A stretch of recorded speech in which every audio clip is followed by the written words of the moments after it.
संक्षिप्त शिव पुराण विद्वेश्वर संहिता। Education sector से जुड़ी हर खबर और हर षडलिंग स्वरूप प्रणव का महात्म्य, उसके सूक्ष्म रूप ओमकार और स्थूल रूप पंचाक्षर मंत्र का विवेचन, उसके जप की विधि एवं महिमा, कार्य ब्रह्म के लोकों से लेकर के कारण रुद्र के लोकों तक का विवेचन करके कालातीत पंचावरण विशिष्ट शिवलोक के अनिर्वचनीय वैभव का निरूपण तथा शिव भक्तों के सत्कार की महत्ता। ऋषि बोले, प्रभु महामुनि, आप हमारे लिए क्रमशः षडलिंग स्वरूप प्रणव का महात्म्य तथा शिव भक्त के पूजन का प्रकार बताइए। तो सूर्य ने कहा, महर्षियों, आप लोग तपस्या के धनी हैं। आपने ये बड़ा सुंदर प्रश्न उपस्थित किया, किंतु इसका ठीक ठीक उत्तर महादेव जी ही जानते हैं, दूसरा कोई नहीं। तथापि भगवान शिव की कृपा से ही मैं इस विषय का वर्णन करूंगा। मैं भगवान शिव हमारी और आप लोगों की रक्षा का भारी भार बारंबार स्वयं ही ग्रहण करें। नाम है प्रकृति से उत्पन्न संसार रूपी महासागर का। प्रणव इससे पार करने के लिए दूसरी नाव है। इसलिए इस ओंकार को प्रणव की संज्ञा देते हैं। ओंकार अपने जप करने वाले साधकों से कहता है, प्र अर्थात प्रपंच, नहीं है वह तुम लोगों के लिए। अतः इस भाव को लेकर के भी ज्ञानी पुरुष ओम को प्रणव नाम से जानते हैं। इसका दूसरा भाव यू है, प्रकर्षणेन नानेत वायुष्मान मोक्षम इति वा प्रणव, अर्थात ये तुम सब उपासकों को बलपूर्वक मोक्ष तक पहुंचा देगा। इस अभिप्राय से भी इसे ऋषि मुनि प्रणव कहते हैं। अपना जप करने वाले योगियों के तथा अपने मंत्र की पूजा करने वाले उपासक के समस्त कर्मों का नाश करके यह दिव्य नूतन ज्ञान देता है। इसलिए भी इसका नाम प्रणव है। उन माया रहित महेश्वर को ही नव अर्थात नूतन कहते हैं। वे परमात्मा प्रकृष्ट रूप से नव अर्थात शुद्ध स्वरूप है, इसलिए प्रणव कहलाते हैं। प्रणव साधक को नव अर्थात नवीन शिव स्वरूप कर देता है। इसलिए भी विद्वान पुरुष उसे प्रणव के नाम से जानते हैं, अथवा प्रकृष्ट रूप से नव दिव्य परमात्म ज्ञान प्रकट करता है, इसलिए वह प्रणव है। प्रणव के दो भेद बताए गए हैं, स्थूल और सूक्ष्म।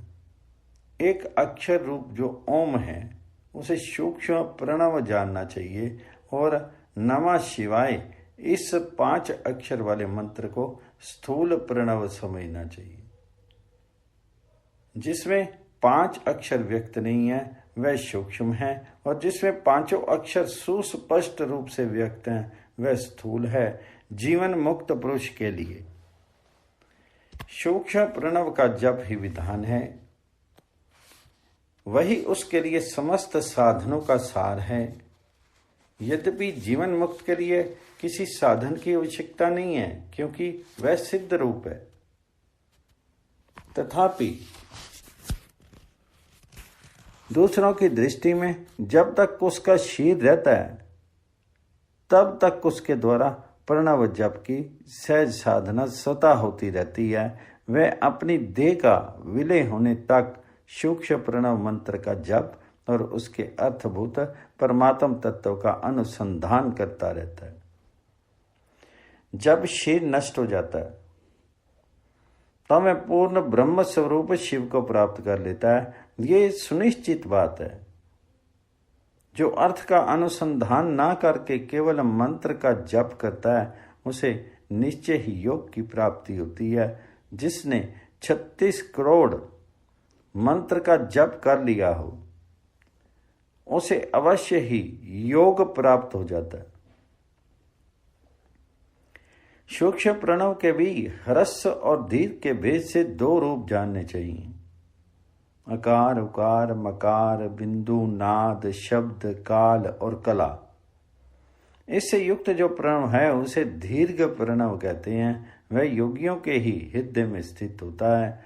मकार पर्यंत जो ओम है वह अ, उ, म इन 3 तत्वों से युक्त है। इसी को ह्रस्व प्रणव कहते हैं। अ शिव है, उ शक्ति है और मकार इन दोनों की एकता है। वह त्रितत्व रूप है। ऐसा समझ करके ह्रस्व प्रणव का जप करना चाहिए। जो अपने समस्त पापों का क्षय करना चाहते हैं उनके लिए इस ह्रस्व प्रणव का जप अत्यंत आवश्यक है। पृथ्वी, जल, तेज, वायु और आकाश ये 5 भूत तथा शब्द, स्पर्श आदि इनके 5 विषय, ये सब मिलकर के 10 वस्तुएं मनुष्य की कामना के विषय हैं। इनकी आशा मन में लेकर के जो कर्मों के अनुष्ठान में संलग्न होते हैं वे 10 प्रकार के पुरुष प्रवृत्त अथवा प्रवृत्ति मार्ग कहलाते हैं। तथा जो निष्काम भाव से शास्त्र विहित कर्मों का अनुष्ठान करते हैं वे निवृत्त अथवा निवृत्ति मार्ग कहे गए हैं। प्रवृत्त पुरुष को ह्रस्व प्रणव का ही जाप करना चाहिए और निवृत्त पुरुषों को दीर्घ प्रणव का व्याहुतियों तथा अन्य मंत्रों के आदि में इच्छा अनुसार शब्द और कला से युक्त प्रणव का उच्चारण करना चाहिए। वेद के आदिमी और दोनों संध्याओं की उपासना के समय भी ओंकार का उच्चारण करना चाहिए। प्रणव का 9 करोड़ जप करने से मनुष्य शुद्ध हो जाता है। फिर 9 करोड़ का जप करने से वह पृथ्वी तत्व पर विजय पा लेता है। तत्पश्चात पुनः 9 करोड़ का जप करके वह जल तत्व को जीत लेता है। पुनः 9 करोड़ जप से अग्नि तत्व पर विजय पाता है। तदनंतर फिर 9 करोड़ का जप करके वह वायु तत्व पर विजय प्राप्त करता है। फिर 9 करोड़ के जप से आकाश को अपने अधिकारों में कर लेता है। इसी प्रकार 9 करोड़ का जप करके वह क्रमशः गंध, रस, रूप, स्पर्श और शब्द पर विजय पाता है।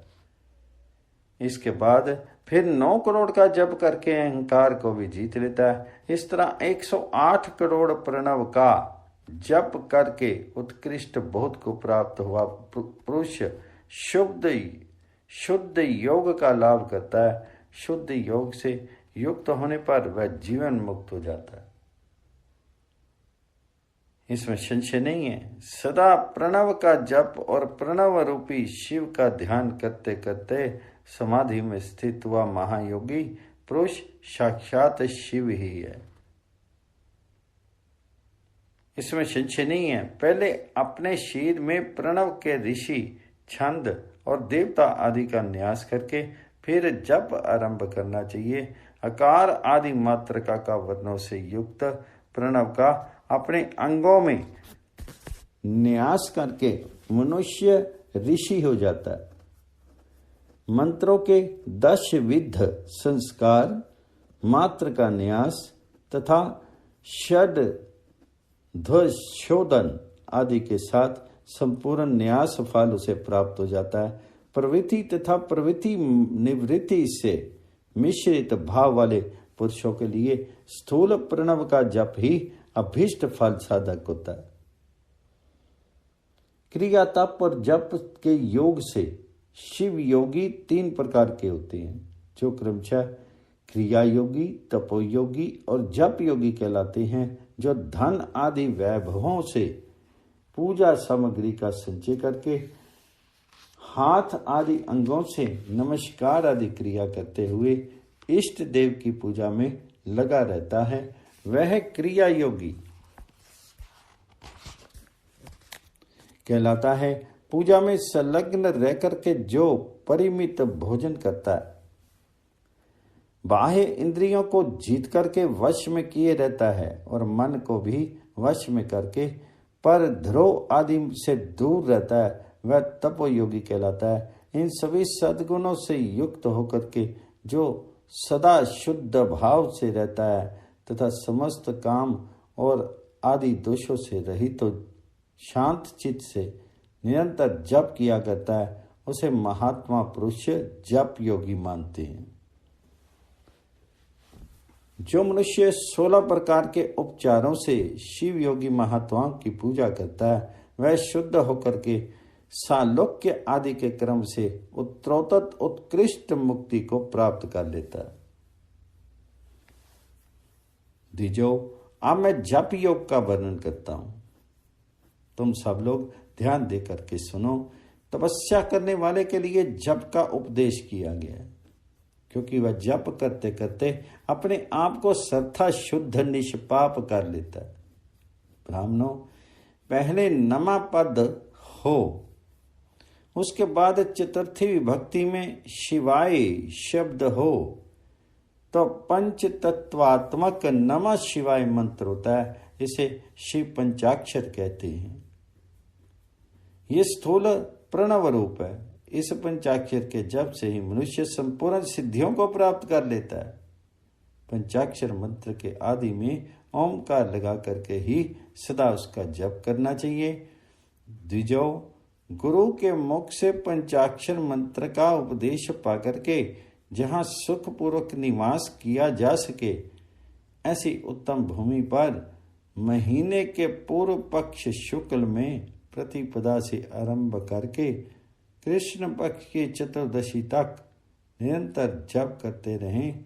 माघ और भादों के महीने अपना विशिष्ट महत्व रखते हैं। ये समय सब समयों में उत्तम माना गया है। साधक को चाहिए कि वह प्रतिदिन एक बार परिमित भोजन करे, मौन रहे, इंद्रियों को वश में रखे, अपने स्वामी एवं माता पिता की नित्य सेवा करे। इस नियम से रह करके जप करने वाला पुरुष 1 सहस्त्र जप से ही शुद्ध हो जाता है, अन्यथा वह ऋणी होता है। भगवान शिव का निरंतर चिंतन करते हुए पंचाक्षर मंत्र का 5 लाख जप करें। जप काल में इस प्रकार ध्यान करें, कल्याणदाता भगवान शिव कमल के आसन पर विराजमान है। उनका मस्तक श्री गंगा जी तथा चंद्रमा की कला से सुशोभित है। उनकी बाईं जांघ पर आदि शक्ति भक्ति उमा बैठी हुई है। वहां खड़े हुए बड़े बड़े गण भगवान शिव की शोभा बढ़ा रहे हैं। महादेव जी अपने 4 हाथों में मृग मुद्रा, टंक तथा वर एवं अभय की मुद्राएं धारण किए हुए हैं। इस प्रकार सदा सब पर अनुग्रह करने वाले भगवान सदाशिव का बारंबार स्मरण करते हुए हृदय अथवा सूर्य मंडलों में पहले उसकी मानसिक पूजा करके फिर पूर्व अभिमुख होके पूर्वोक्त पंचाक्षरी विद्या का जप करें। उन दिनों साधक सदा शुद्ध कर्म ही करें और दुष्कर्म से बचे रहें। जप की समाप्ति के बाद कृष्ण पक्ष की चतुर्दशी को प्रातःकाल नित्य कर्म करके शुद्ध एवं सुंदर स्थान में शौच संतोष आदि नियमों से युक्त होकर के शुद्ध हृदय से पंचाक्षर मंत्र का 12,000 जप करें। तत्पश्चात 5 सपत्नीक ब्राह्मणों का जो श्रेष्ठ एवं शिव भक्त हों वर्ण करें। इसके अतिरिक्त एक श्रेष्ठ आचार्य प्रवर का भी वर्ण करें और उसे सांब सदाशिव का स्वरूप समझे। ईशान, तत्पुरुष, अघोर, वामदेव तथा संध्योजात, इन 5 के प्रत्येक स्वरूप 5 श्रेष्ठ और शिव भक्त ब्राह्मणों का वर्ण करने के पश्चात पूजन सामग्री को एकत्र करके भगवान शिव का पूजन आरंभ करें। विधि पूर्वक शिव की पूजा संपन्न करके होम आरंभ करें। अपने गृह सूत्र के अनुसार सुखांत करके अर्थात परिसमूहन, उपलेपन, उल्लेखन, मृद, उद्धारण और अभ्युक्षण, इन पंच भू संस्कारों के पश्चात वेदी पर स्व अभिमुख अग्नि को स्थापित करके कुशकंडिका के अनंतर प्रज्वलित अग्नि में आज्य भागांत आहुति देकर के प्रस्तुत होम का कार्य आरंभ करें। कपिला गाय के घी से 11, 100 अथवा 1001 आहुतियां स्वयं ही दे और विद्वान पुरुष शिव भक्त ब्राह्मणों से 108 आहुतियां दिलावे। होम कर्म समाप्त होने पर गुरु को दक्षिणा के रूप में एक गाय और बैल देना चाहिए।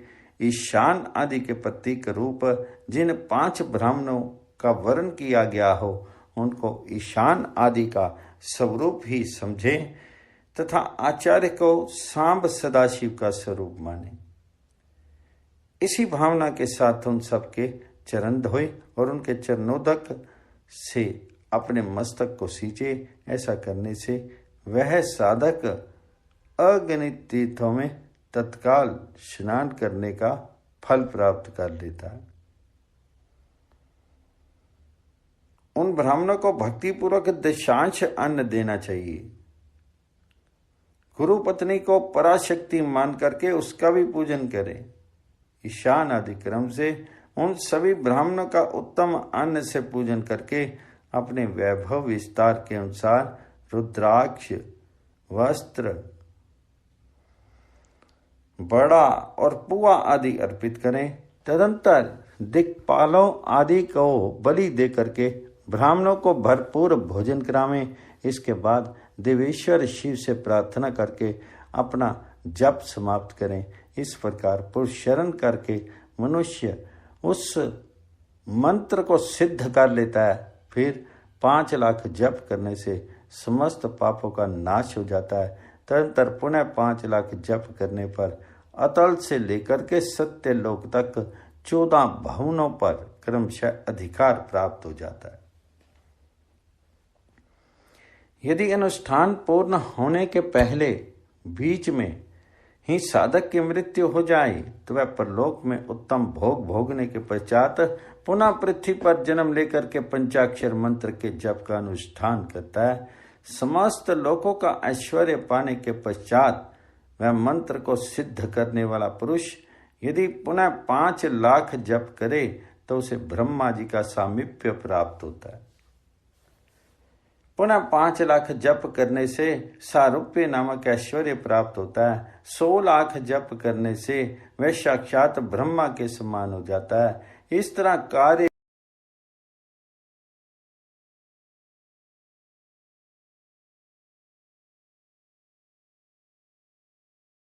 ब्रह्म हिरण्य गर्भ का सायुज्य प्राप्त करके वह उस ब्रह्मा का प्रलय होने तक उस लोक में यथेष्ट भोग भोगता है। फिर दूसरे कल्प का आरंभ होने पर वह ब्रह्मा जी का पुत्र होता है। उस समय फिर तपस्या करके दिव्य तेज से प्रकाशित होकर के वह क्रमशः मुक्त हो जाता है। पृथ्वी आदि कार्य स्वरूप भूतों द्वारा पाताल से लेकर के सत्य लोक पर्यंत ब्रह्मा जी के 14 लोक क्रमशः निर्मित हुए हैं। सत्यलोक से ऊपर क्षमा लोक तक जो 14 भुवन हैं वह भगवान विष्णु के लोक हैं। क्षमा लोक से ऊपर शुचि लोक पर्यंत 28 भवन स्थित हैं। शुचि लोक के अंतर्गत के लाश में प्राणियों का संहार करने वाले रुद्र देव विराजमान हैं। शुचि लोक से ऊपर अहिंसा लोक पर्यंत 56 भवनों की स्थिति है। अहिंसा लोक का आश्रय लेकर के जो ज्ञान कैलाश नामक नगर शोभा पाता है उसमें कार्य भूत महेश्वर सबको अदृश्य करके रखते हैं। अहिंसा लोक के अंत में काल चक्र की स्थिति है। यहाँ तक महेश्वर के विराट स्वरूप का वर्णन किया गया, वहीं तक लोकों का तिरोधान अथवा लय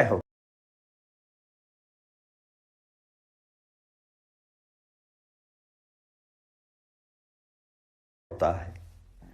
उससे नीचे कर्मों का भोग है और उससे ऊपर ज्ञान का भोग है। उसके नीचे कर्म माया है और उसके ऊपर ज्ञान माया है।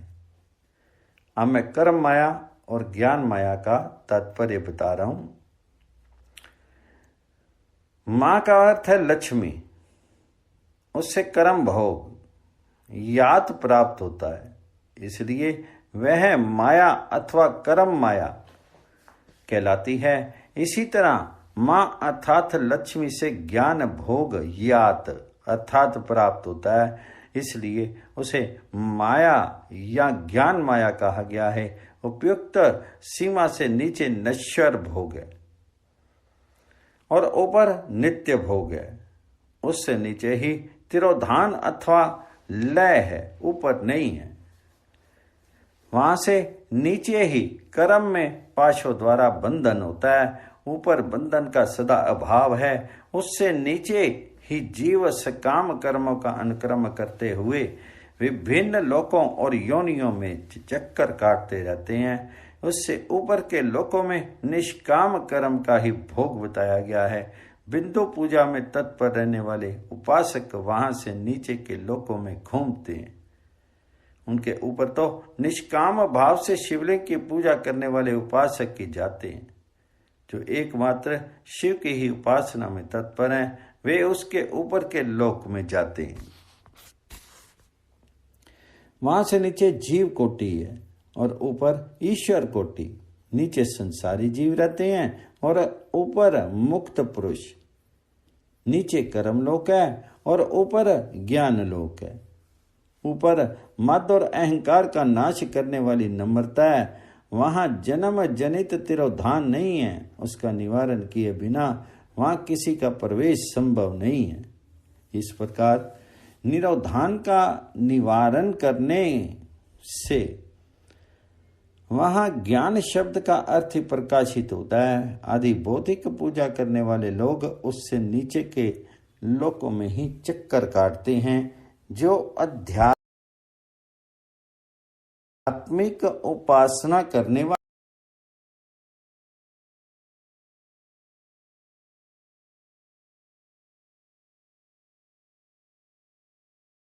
वाले हैं, वे ही उससे ऊपर को जाते हैं।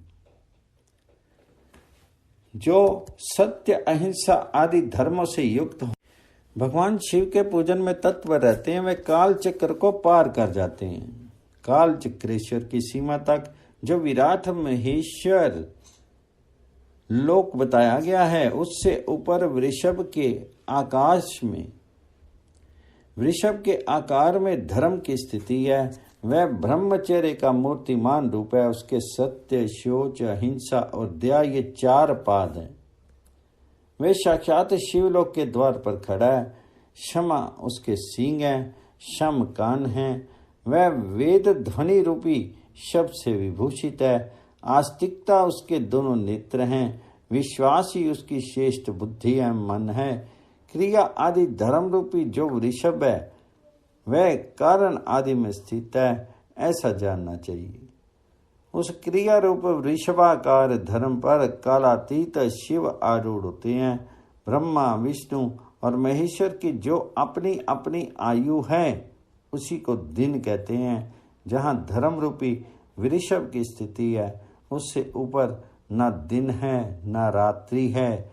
वहाँ जन्म मरण आदि भी नहीं है। वहाँ फिर से कारण स्वरूप ब्रह्मा के कारण सत्य लोक पर्यंत 14 लोक स्थित हैं, जो 5 भौतिक गंध आदि से परे हैं। उनकी सनातन स्थिति है। सूक्ष्म गंध ही उसका स्वरूप है। उससे ऊपर फिर कारण रूप विष्णु के 14 लोक स्थित हैं। उससे भी ऊपर फिर कारण रूपी रुद्र के 28 लोकों की स्थिति मानी गई है। फिर उससे भी ऊपर कर्णवेश शिव के 56 लोक विद्यमान है। तदंतर शिव सम्मत ब्रह्मचर्य लोक है और वही 5 आवरण से युक्त ज्ञान में कैलाश है, जहाँ 5 मंडलों, 5 ब्रह्म कलाओं और आदि शक्ति से संयुक्त आदि लिंग प्रतिष्ठित है। उसे परमात्मा शिव का शिवालय कहा गया है। वही पराशक्ति से युक्त परमेश्वर शिव निवास करते हैं। वे सृष्टि, पालन, संहार, तिरोभाव और अनुग्रह इन 5 कृत्यों में प्रवीण हैं। उनका श्री विग्रह सच्चिदानंद स्वरूप है। वे सदा ध्यान रूपी धर्म से ही स्थिति रखते हैं और सदा सब पर अनुग्रह किया करते हैं। वे स आत्म राम हैं और समाधि रूपी आसन पर आसीन होकर नित्य विराजमान होते हैं। कर्म एवं ध्यान आदि का अनुष्ठान करने से क्रमशः साधन पथ में आगे बढ़ने का उनका दर्शन साध्य होता है। नित्य नैमित्तिक आदि कर्मों द्वारा देवताओं का यजन करने से भगवान शिव के सम आराधन कर्म में मन लगता है। क्रिया आदि जो शिव संबंधी कर्म है उसके द्वारा शिव ज्ञान सिद्ध करें। जिन्होंने शिव तत्व का साक्षात्कार कर लिया है अथवा जिन पर शिव जी की कृपा दृष्टि पड़ चुकी है, वे सब मुक्ति हैं, इसमें संशय नहीं है। आत्म स्वरूप से जो स्थिति है वही मुक्ति है। एकमात्र अपने आत्मा में रमण या आनंद का अनुभव करना ही मुक्ति का स्वरूप है।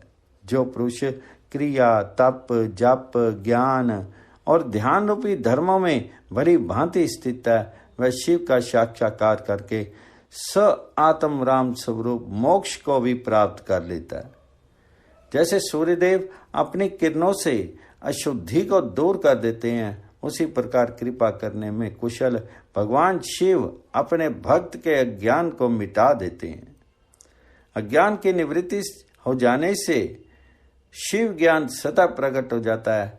शिव ज्ञान से अपना विशुद्ध स्वरूप आत्मराम तत्व प्राप्त होता है और आत्मराम तत्व की सम्यक सिद्धि हो जाने पर मनुष्य कृत्य हो जाता है।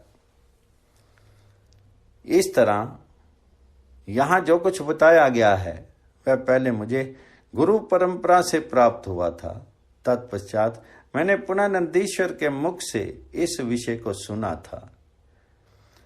नंदीस्थान से परे जो स्वयं वैद्य शिव वैभव है उसका अनुभव केवल भगवान शिव को ही है। समस्त शिवलोक के उस वैभव का ज्ञान सबको शिव की कृपा से ही हो सकता है, अन्यथा नहीं, ऐसा आत्मिक पुरुषों का कथन है।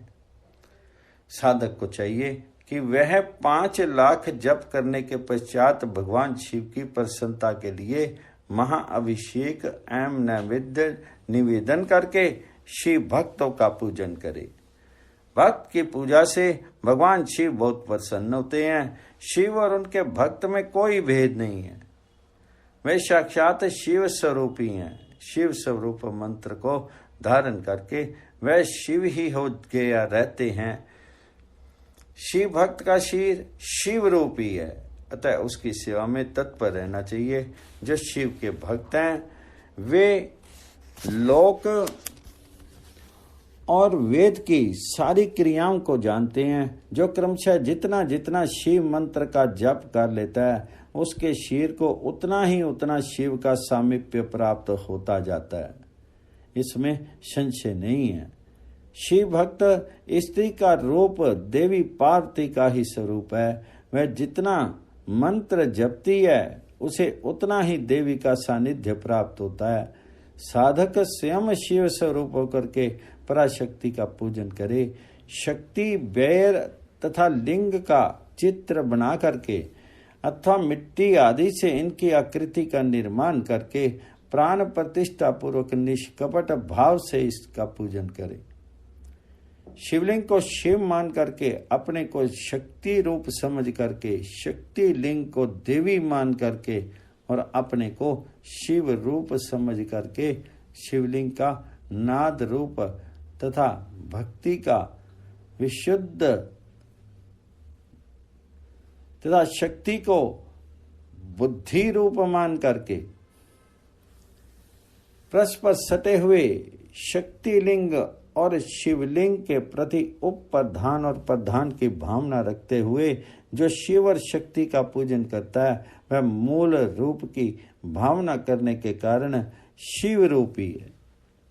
शिव भक्त शिव मंत्रोक्त होने के कारण शिव के ही स्वरूप हैं। जो 16 उपचारों से उनकी पूजा करता है उसे अभीष्ट वस्तु की प्राप्ति होती है। जो शिवलिंग उपासक शिव भक्त की सेवा आदि करके उसे आनंद प्रदान करता है उस विद्वान पर भगवान शिव बड़े प्रसन्न होते हैं।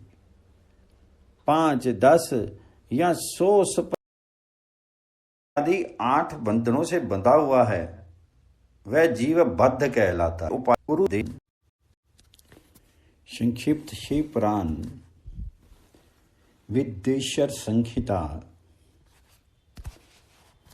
बंधन और मोक्ष का विवेचन, शिव पूजा का उपदेश, लिंग आदि में शिव पूजन का विधान, भस्म के स्वरूप का निरूपण और महत्व, शिव एवं गुरु शब्द की व्युत्पत्ति तथा शिव के भस्म धारण का रहस्य। ऋषि बोले, सर्वज्ञों में श्रेष्ठ सूत जी, बंधन और मोक्ष का स्वरूप क्या है ये हमें बताइए। तो सूत ने कहा, महर्षियों में बंधन और मोक्ष का स्वरूप तथा मोक्ष के उपाय का वर्णन करूंगा। तुम लोग आदरपूर्वक सुनो। जो प्रकृति आदि 8 बंधनों से बंधा हुआ है वह जीव बद्ध कहलाता है और जो उन 8 बंधनों से छूटा हुआ है उसे मुक्त कहते हैं। प्रकृति आदि को वश में कर लेना मोक्ष कहलाता है। बंधन आगंतुक है और मोक्ष सता सिद्ध है। बद्ध जीव जब बंधन से मुक्त हो जाता है तब उसे मुक्त जीव कहते हैं। प्रकृति, बुद्धि अर्थात महतत्व, त्रिगुणात्मक अहंकार और 5 तन्मात्राएं, इन्हें ज्ञानी पुरुष प्राकृत्य आद्यष्टक मानते हैं। प्रकृति आदि 8 तत्वों के समूह से देह की उत्पत्ति हुई है। देह से कर्म होता है और फिर कर्म से नूतन देह की उत्पत्ति होती है। इस प्रकार बारंबार जन्म और कर्म होते रहते हैं। शरीर को स्थूल, सूक्ष्म और कारण के भेद से 3 प्रकार का जानना चाहिए। स्थूल शरीर जागृत अवस्था में व्यापार कराने वाला, सूक्ष्म शरीर जागृत और स्वप्न अवस्थाओं में इंद्रिय भोग प्रदान करने वाला तथा कारण शरीर सुषुप्त अवस्था में आत्म आनंद की अनुभूति कराने वाला कहा गया है। जीव को उसके प्रारब्ध के कर्म के अनुसार सुख दुख प्राप्त होते हैं। वह अपने पुण्य कर्मों के फल स्वरूप सुख और पाप कर्मों के फल स्वरूप दुख का उपभोग करता है। अतः कर्म पाश में बंधा हुआ जीव अपने विविध त्रिविध शरीर से होने वाले शुभ अशुभ कर्मों द्वारा सदा चक्र की भांति बारंबार घुमाया जाता है। इस चक्रवत भ्रमण की निवृत्ति के लिए चक्रकर्ता का स्तवन एवं आराधन करना चाहिए। प्रकृति आदि जो 8 पाश बतलाए गए हैं उनका समुदाय ही महाचक्र है और जो प्रकृति से परे है वे परमात्मा शिव है। भगवान महेश्वर ही प्रकृति आदि महाचक्र के कर्ता हैं क्योंकि वे प्रकृति से परे हैं। जैसे बकायन नामक वृक्ष का थाला जल को पीता है और उगलता है, उसी प्रकार शिव प्रकृति आदि को अपने वश में करके उस पर शासन करते हैं। उन्होंने सबको वश में कर लिया है, इसलिए वे शिव कहे गए। शिव ही सर्वज्ञ, परिपूर्ण तथा निष्प्रिय हैं। सर्वज्ञता, तृप्ति, अनादि बोध, स्वतंत्रता, नित्य अलुप्त शक्ति से संयुक्त होना और अपने भीतर अनंत शक्तियों को धारण करना महेश्वर के इन 6 प्रकार के मानसिक ऐश्वर्यों को केवल वेद जानता है। अतः भगवान शिव के अनुग्रह से ही प्रकृति आदि 8 तत्व वश में होते हैं। भगवान शिव का कृपा प्रसाद करने के लिए ही उन्हीं का पूजन करना चाहिए। यदि कहें शिव तो परिपूर्ण हैं, निष्प्रिय हैं, उनकी पूजा कैसे हो सकती है, तो इसका उत्तर यह है कि भगवान शिव के उद्देश्य से उनकी प्रसन्नता के लिए किया हुआ सत्कर्म उनके कृपा प्रसाद को प्राप्त कराने वाला होता है। शिवलिंग में, शिव की प्रतिमा में तथा शिव भक्तजनों में शिव की भावना करके उनकी प्रसन्नता के लिए पूजा करनी चाहिए। वह पूजन शरीर से, मन से, वाणी से और धन से भी किया जा सकता है। उस पूजा से महेश्वर शिव जो प्रकृति से परे हैं, पूजक पर विशेष कृपा करते हैं और उनका वह कृपा प्रसाद सत्य होता है। शिव की कृपा से कर्म आदि सभी बंधन अपने वश में हो जाते हैं। कर्म से लेकर के प्रकृति पर्यंत सब कुछ जब वश में हो जाता है तब वह जीव मुक्त कहलाता है और स आत्म राम रूप से विराजमान होता है। परमेश्वर शिव की कृपा से जब कर्म जनित क्षीर अपने वश में हो जाता है तब भगवान शिव के लोक में निवास का सौभाग्य प्राप्त हो जाता है। इसी को सालोक्य मुक्ति कहते हैं। जब तन्मात्राएं वश में हो जाती हैं तब जीव जगदम्बा सहित शिव का सामीप्य प्राप्त कर लेता है। ये सामीप्य मुक्ति है। उसके आयुध आदि और क्रिया आदि सब कुछ भगवान शिव के समान हो जाते हैं। भगवान जी का महाप्रसाद प्राप्त होने पर बुद्धि वश में हो जाती है। बुद्धि प्रकृति का कार्य है, उसका वश में होना शारिष्टि मुक्ति कहा गया है। पुनः भगवान जी का महान अनुग्रह प्राप्त होने पर प्रकृति वश में हो जाएगी। उस समय भगवान शिव का मानसिक ऐश्वर्य बिना यत्न के ही प्राप्त हो जाएगा। सर्वज्ञता और तृप्ति आदि जो शिव के ऐश्वर्य हैं उन्हें पाकर के मुक्त पुरुष अपनी आत्मा में ही विराजमान होता है। वेद और शास्त्रों में विश्वास रखने वाले विद्वान पुरुष इसी को सायुज्य मुक्ति कहते हैं। इस प्रकार लिंग आदि में शिव की पूजा करने से क्रमशः मुक्ति स्वतः प्राप्त हो जाती है। इसलिए शिव का कृपा प्रसाद करने के लिए